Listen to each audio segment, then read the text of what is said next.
Viewers కానీ YouTubers ని తిట్టకూడదు కదా, ఈ ప్రొడ్యూసర్ సోకాల్ ప్రొడ్యూసర్ ఎవరైతే తిట్టిన వాళ్ళు అడుగు అబ్బా, నన్ను అడిగితే నేనేం చెప్తాను, నాకు సంబంధం లేదు కదా, నువ్వు వాళ్ళ దగ్గరికి వెళ్ళి అన్నట్టు ఎందుకు నెగిటివ్ చూస్తున్నారంటే నేను చెప్తాను. అది కూడా తప్పని చెప్పాను కదా, నేను చాలాసార్లు చెప్పి ఎప్పుడు చెప్తున్నా.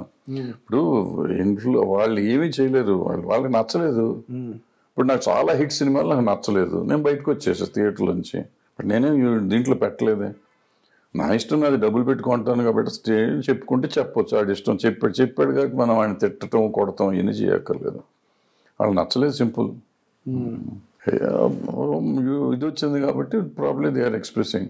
ఇప్పుడు నాకు రైట్ ఆఫ్ ఎక్స్ప్రెషన్ ఉందని అనుకున్నప్పుడు రైట్ ఆఫ్ ఎక్స్ప్రెషన్ వాడికి లేదంటానికి మనం ఎవరు? టికెట్ పెట్టుకున్నాడు కదా, నేను ఊరికే చెప్పట్లా, సినిమా ఫ్రీగా చూసి చెప్పట్లా, వెళ్ళి టికెట్ కొనుక్కొని వచ్చి చెప్తున్నాడు, చెప్పని. నీకు అంత భయం ఎందుకు? అంత భయం ఉంటే సినిమా తీయటం ఎందుకు?